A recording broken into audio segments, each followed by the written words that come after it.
దేవుని పరిశుద్ధ నామంకు స్తోత్రములు.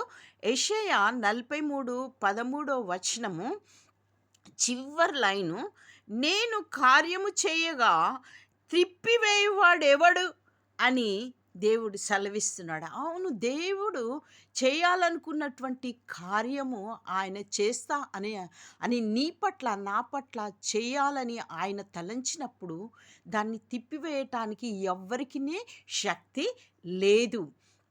మరి అదే యెషయా 43:18-19 మనం చూచినట్లయితే, మనమట మునుపటి వాటిని జ్ఞాపకం చేసుకోవద్దు. నాకు ఆ విధంగా జరిగింది, నాకు ఈ విధంగా జరిగింది, లేకపోతే నువ్వు మారు మనస్సు పొందనప్పుడు నేను ఆ విషయంలో నేను బాగుండిని.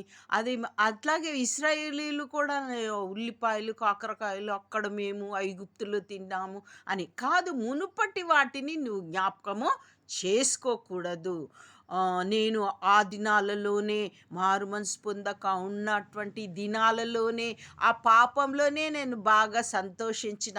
ఇప్పుడు విశ్వాసినై ఎన్నో కష్టములు, నీతిమంతుడై ఉండి కూడా నేను ఈ విధంగా కష్టపడుతున్నా అని నువ్వు అనుకుంటున్నావా?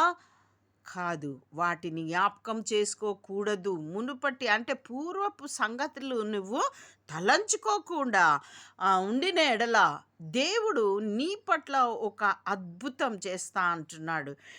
మరి ఇదిగో నేను ఒక నూతన క్రియ చేయుచున్నాను, ఒక మంచి నూతనమైన ఒక క్రొత్త క్రియ నేను చేయుచున్నాను, ఇప్పుడే అది మొలుచును. ఆయన తలంచుకుంటే మరి వేరే వాళ్ళు ఈ భూలోకములో ఏ మానవుడు అయినా చేయాలనుకుంటే కొంత సమయము, కొన్ని నెలలు, కొన్ని సంవత్సరాలు పట్టొచ్చు.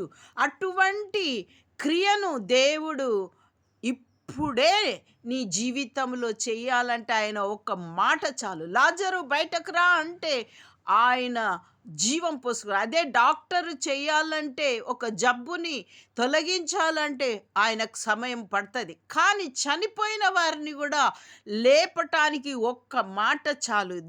దేవునికి స్తోత్రం. నువ్వు దిగులు పడకు, నీవు ఏ స్థితిలో ఉన్నావో దిగులు పడకు. నీ పట్ల దేవుడు ఒక నూతన క్రియ చేస్తాడంట. అది ఏంటి? ఇప్పుడే మొలుస్తుందంట. అది ఇప్పుడే నీ జీవితంలో జరుగుతుందంట. మీరు దాన్ని ఆలోచించరా?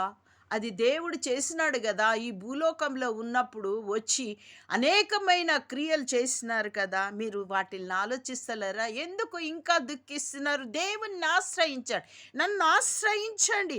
నేను అరణ్యంలో త్రోవ కలుగజేయువాడను. అరణ్యంలో త్రోవ మీకు తెలుస్తుందా? అన్ని చెట్లు ఉంటాయి, నువ్వు ఎటు పోయినా నీకు త్రోవ కనబడదు, అక్కడ మిస్ అయిపోతావు. అయినా కానీ అటువంటి స్థలంలో, అటువంటి సిచ్యువేషన్లో దేవుడు నీకు త్రోవ కలుగజేస్తాడంట. అంతేకాదు, మరి ఎడారులలో నదులు ఎడారులలో నీకు నీరు దొరుకుతలేదు. అటువంటి స్థితిలో నీవు ఎటు చూచినా నీకు మరి ఏమీ సహాయం దొరుకుతలేదేమో. అయితే దేవుడు నీకు ఎడారిలో నీటిని, అంటే నీ ఎడారి స్థితిలో, ఎండిపోయిన స్థితిలో దేవుడు నీకు నీటిని కలుగజేస్తాడట. అంటే ఎడారిలో నదులను ప్రవహింపజేసే దేవుడు, అద్భుత కార్యాలు చేసే దేవుడు నీ పట్ల చేస్తాడంట. నేను ఏర్పరచుకొని నా ప్రజలు త్రాగుటకు అరణ్యంలో నీళ్లు పుట్టించుచున్నాను, ఎడారిలో నదులు కలుగజేయుచున్నాను. అరణ్యంలో నీళ్లు పుట్టిస్తాడంట, ఎడారిలో. అంటే నీ సిచ్యువేషన్ ఆ విధంగా ఉన్నా కానీ నీ పరిస్థితిని మార్చి ఒక నూతన క్రియ నీ పట్ల చేయబోతున్నాడు దేవుడు. దేవుని విశ్వసించు, దేవుని యొద్ద మోకరించు, కన్నీరు కార్చు. అటువంటి దేవుడు నీకు కలిగి ఉన్నాడు. నీవు ఆయన సొత్తై ఉన్నావు. మరి దేవుడు కార్యం చేయగా త్రిప్పివేయువాడెవడండి? ఎవ్వరికి చేత కాదు.